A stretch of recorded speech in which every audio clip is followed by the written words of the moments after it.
Oke, salam kenal Bapak Ibu. Saya Timothy, saya dari belajarkonseling.id. Hari ini kita akan belajar tentang strategi konseling untuk anak dan remaja di tahun yang berbeda, tahun yang di mana anak-anak keluar dari uh, cara belajar yang berbeda dan kemudian sudah mulai sekolah lagi dan masalahnya sudah banyak yang berbeda.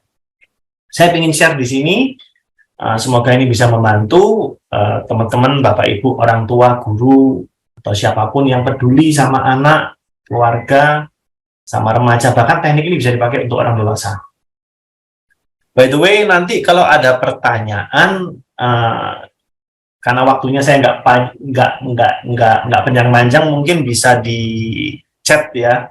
Nanti saya akan lihat, begitu bisa dijawab, waktunya ada. Ayo kita bisa jawab dan diskusi. Yuk kita mulai. Strategi konseling anak dan remaja. Ini beda. Apalagi anak, apalagi remaja. Dua-duanya sudah beda. Yang pertama dulu. Kenapa sih mereka tuh perlu konseling? Nah, ini dulu. Kenapa? Yang pertama, banyak dari mereka tuh tidak diajarkan mengelola dengan emosi dengan baik. Jadi gini, yang namanya konseling itu kan membantu permasalahan, entah itu permasalahan perilaku atau masalah emosi. Nah, masalahnya di sekolah itu tidak ada pendidikan emosi. Nah, itu tidak ada. Jadi, pada saat anak emosinya bermasalah, saya ngomong anak ya, anak itu tidak akan datang ke gurunya, Pak, Bu, Miss, Mister, saya galau, seperti itu. Tidak ada. Tiba-tiba mereka, apalagi yang laki, gebrak meja, mukul temennya, melempar barang, yang perempuan tiba-tiba nangis. Nah, guru kadang-kadang nggak memahami. Masalahnya sekolah kalau cari guru itu kan sarjana pendidikan matematika, pendidikan bahasa Inggris, bahasa Indonesia, gelarnya itu dan tidak double. Maksudnya setelah pendidikan harus sarjana psikologi atau bimbingan konseling, enggak. Jadi seringkali emosi itu seringkali diabaikan di sekolah. Paham ya? Padahal emosi ini faktor penentu. Dari zaman saya dulu kuliah di psikologi, itu sudah ada ide bahwa IQ itu hanya sepertiga. 2/3-nya adalah EQ. Pasti pernah dengar ya. Nah, oleh karena itu,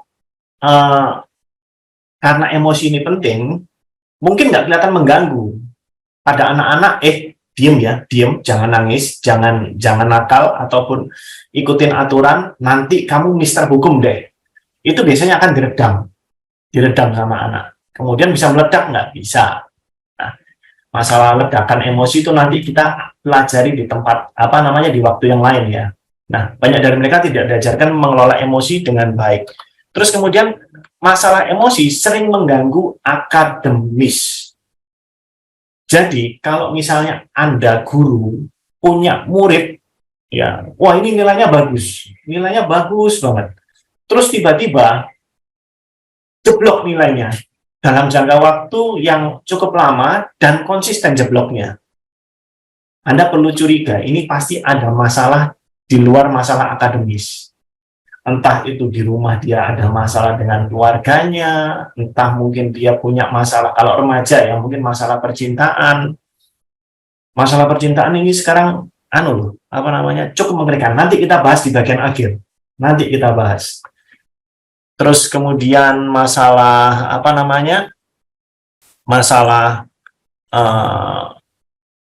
dengan pergaulan, apalagi peer group, insecurity itu juga menjadi satu masalah yang ya sekarang masalahnya anak-anak sekarang itu, apalagi ini gen apa ya, ini kalau saya ngomong anak berarti alpha ya sekarang ya, karena sudah lewat Gen Z. Salah satu yang paling jahat di generasi ini adalah mengucilkan, membuli, mengucilkan, mengecualikan. Nah, itu adalah hal jahat. Mereka tuh nggak suka digituin, serius. Tapi mereka ngerti hukuman paling jahat untuk sesamanya adalah mengucilkan. Seperti itu. Oke ya. Kenapa mereka perlu konseling lagi? Yang berikutnya, sulit memahami dan mengenali dirinya. Nah, isu anak muda sekarang itu nggak kenal sama dirinya. Saya kalau kumpul sama anak remaja yang kira-kira SMA kelas 2 sampai ke atas, sampai kuliah, sampai selesai kuliah, sampai baru kerja sekarang, isu yang mereka sering tanya adalah, who am I? Bakat saya apa? Kira-kira saya harus kemana nih arahnya? Nah itu, dirinya aja nggak kenal, dia nggak kenal sama dirinya sendiri. Bakatnya apa? Itu yang seringkali kenapa mereka butuh orang lain yang terdidik, yang punya skill untuk membantu mereka kenal sama dirinya. Oke? Berikutnya lagi, konseling itu akan meningkatkan kecerdasan emosi. Jelas dong, pada saat mereka punya masalah, mereka diperhadapkan dengan masalahnya, diberi panduan untuk menyelesaikan masalahnya, otomatis belajar dari masalah akan meningkatkan kualitas kehidupannya mereka. Paham ya? Misalnya nih, Anda pernah punya masalah nih, misalnya simple aja deh masalahnya, simple. Anda makan ikan, habis makan ikan tahu ikan ada durinya, terus kemudian nancep durinya di leher, seperti itu. Lalu dari situ Anda belajar, oh kalau makan ikan harus hati-hati. Saya kalau perlu bahasa saya tuh cuil, ya nggak tahu Anda dari daerah mana, saya nggak paham. Dicuil, terus kemudian baru kita cocol sama sambal, baru kita makan. Jangan makan ikan kayak makan daging sapi gitu loh ya. Nah, pada saat itu Anda ngerti, dan misalnya Anda punya orang yang Anda sayang, katakanlah itu anak Anda akan memperlakukan hal yang sama. Hati-hati ya, ada ikan, ada durinya ikan. Kecerdasan Anda otomatis bertambah hanya gara-gara ada masalah. Jadi kalau anak punya masalah dengan emosinya, nggak apa-apa. Itu artinya pintu gerbang dia akan memiliki kecerdasan emosi yang jauh lebih baik. Gampang ya? Paham. Mengembangkan ketahanan mental, jelas. Karena dia punya, jadi ini saya kalau ngomong di sekolah ya, saya dulu konselor sekolah juga, mengembangkan ketahanan mental. Jadi kita bisa kasih tahu anak-anak, kamu usia segini, kira-kira masalahmu bakal menghadapi A, B, C, D. Dan yuk persiapkan hal-hal ini untuk menghadapi kira-kiranya kamu akan supaya kamu nggak cemas, galau. Ibaratnya lebih gampangnya gini, emosi itu kan sesuatu yang nggak kelihatan, kayak wifi. Wifi itu kelihatan nggak? Nggak kelihatan, tapi ada nggak? Ada. Ini Anda sekarang lagi pakai wifi. Saya juga sedang menggunakannya. Kelihatan nggak? Nggak kelihatan. Emosi ada nggak? Ada. Kelihatan nggak? Ada. Tapi misalnya kita belajar bahasa Inggris, matematika, maksud saya adalah begini. Pada saat guru matematika mengajarkan matematika, tujuannya supaya anak itu bisa mengerjakan ujiannya. Sama. Di mental itu juga ada ujiannya. Di tiap usia, di tiap perkembangan itu ada ujiannya. Entahlah, ujiannya bukan diuji sama sekolah, tapi lebih tepatnya diuji sama kehidupannya dia sendiri, sama temennya, sama pilihannya dia, sama keputusannya dia. Pilihan apa? Keputusan apa? Misalnya remaja, milih pacaran sama si A atau sama si B, gitu loh ya. Ada konsekuensinya.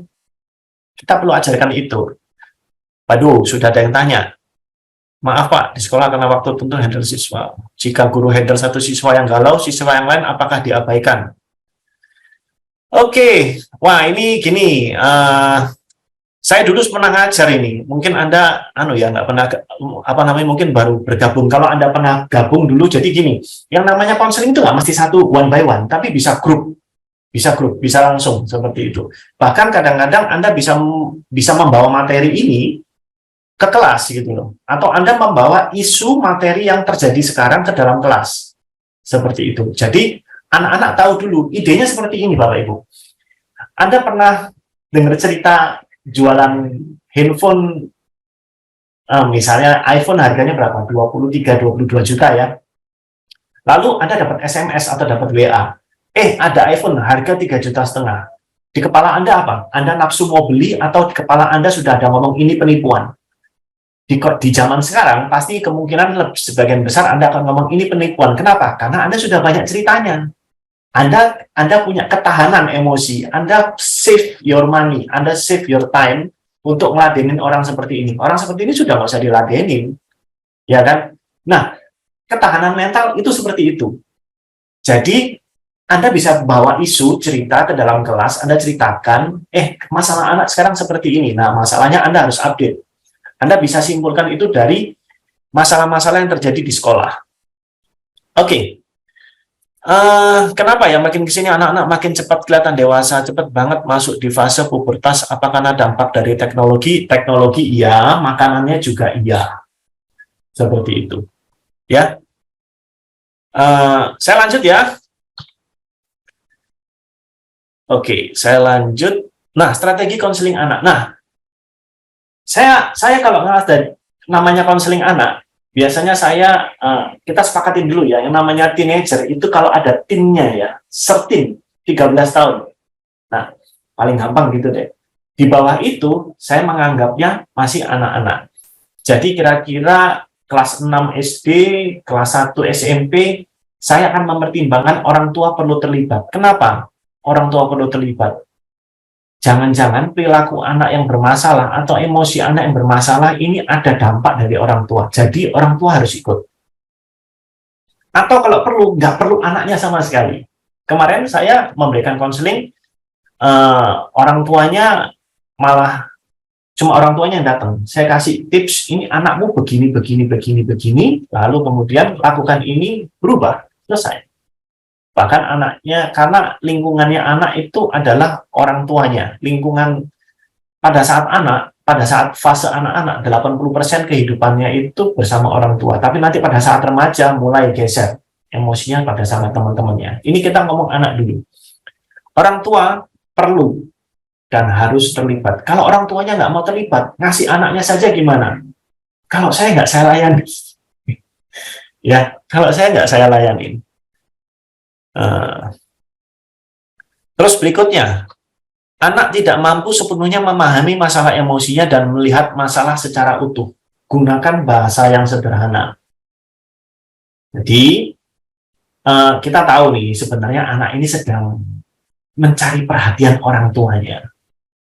Cuma bahasa kata-kata, apa sebenarnya masalahmu? Saya itu sedang mencari perhatian orang tua saya, Pak. Karena orang tua saya itu sibuk bekerja dan lebih sayang sama saudara saya yang lain. Nah, kosakata ini nggak akan keluar dari anak-anak, Bapak Ibu. Ya, karena database-nya belum ada, pengertiannya belum ada. Jadi kita harus ada baiknya konselor itu berwawasan luas, memahami masalah, sering belajar dari studi kasus, seperti itu.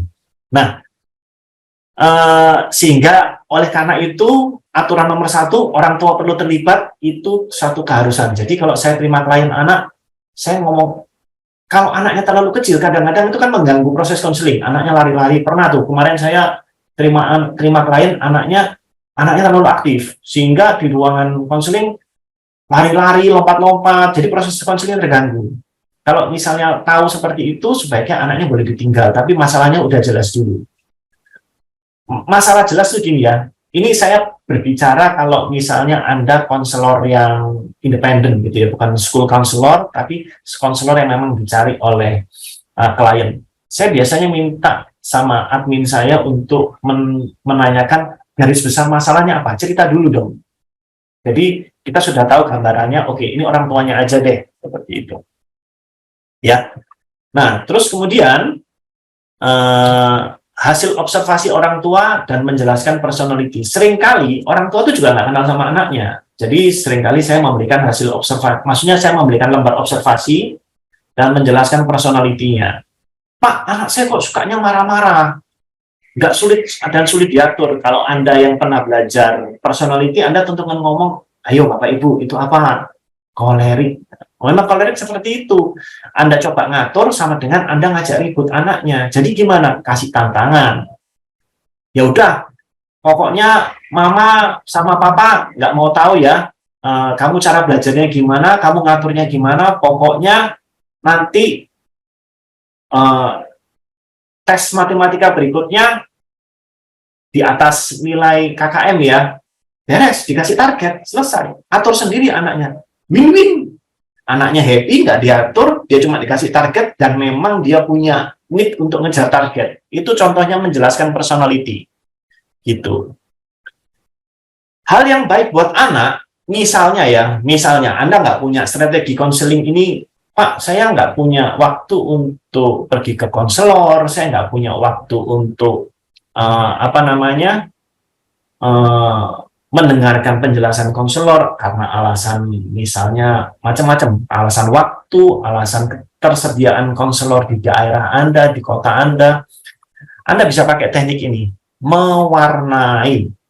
Mewarnai ini sangat membantu anak-anak untuk rilis emosinya. Belikan aja bukunya.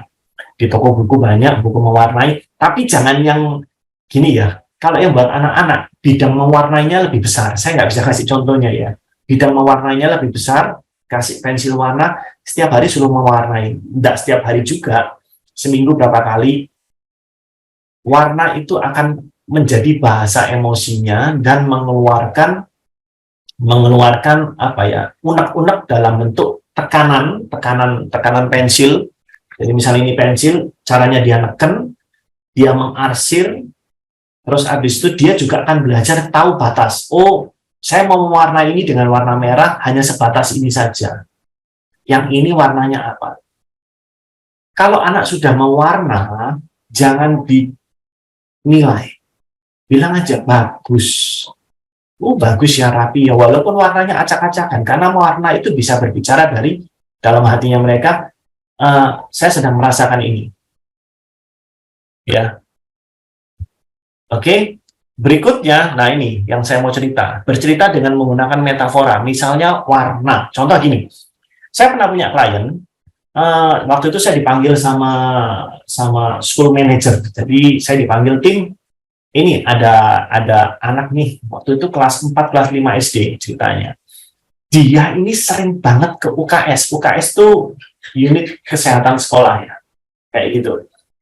Istilahnya klinik lah di sekolah. Alasannya mesti pusing, sakit perut, mintanya pulang. Minta pulang biar dijemput sama orang tuanya. Lalu, apakah ini benar? Dugaan saya seperti itu. Ya udah, saya coba. Saya coba untuk komunikasi sama anak itu. Anaknya perempuan, terus kemudian saya tanya, kamu hari ini ada gangguan kesehatan apa? Oh, saya pusing, Pak. Oke. Pusing berarti sakitnya di mana dong? Di kepala. Oke. Bisa ya kita ngobrol ya? Kita ngobrol di klinik. Oke, bisa. Kalau misalnya kamu disuruh milih warna yang kamu suka warna apa? Dia sebut satu warna. Warnanya merah. Saya masih ingat warna merah. Oh, warna merah. Iya, oke.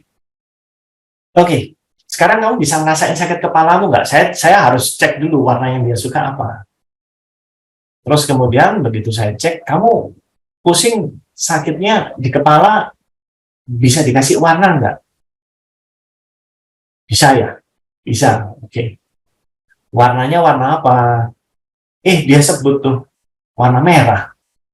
Idealnya, seseorang yang sakit akan memberikan warna yang dia tidak suka. Kalau sakit yang dia suka, kecenderungannya adalah sakit yang dia buat. Paham ya? Paham sampai di sini ya?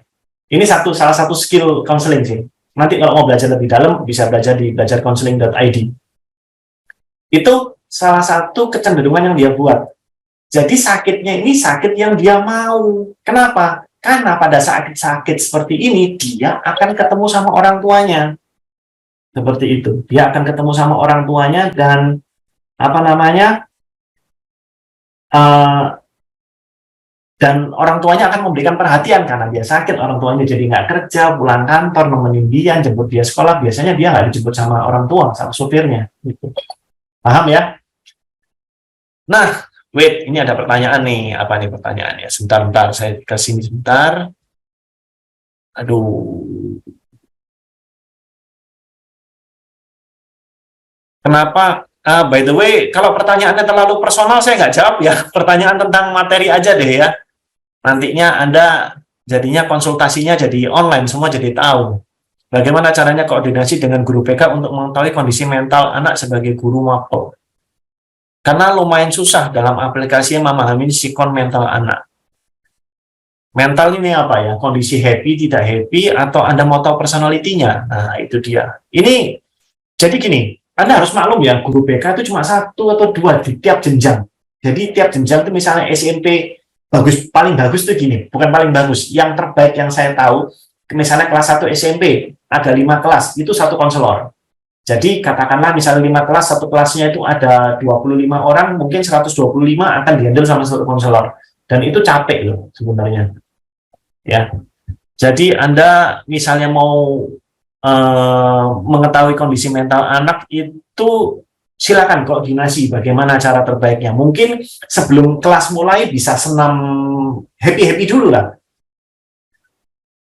Anda cari cerita lucu, terus kemudian koleksi Anda sebelum Anda mulai, cerita lucu, anak-anak happy, senang, ketawa, tepuk tangan, habis itu mulai pelajaran. Itu paling membantu. Kenapa sampai saat ini guru BK dipandang dengan murid-murid sekolah itu sebagai orang memanggil melanggar aturan? Ya, itu konsepnya perlu dirubah. Seperti itu. Kalau datang ke guru BK barangkali dikasih makanan, snack, atau apa gitu, wah seneng banget. Oke, saya lanjut.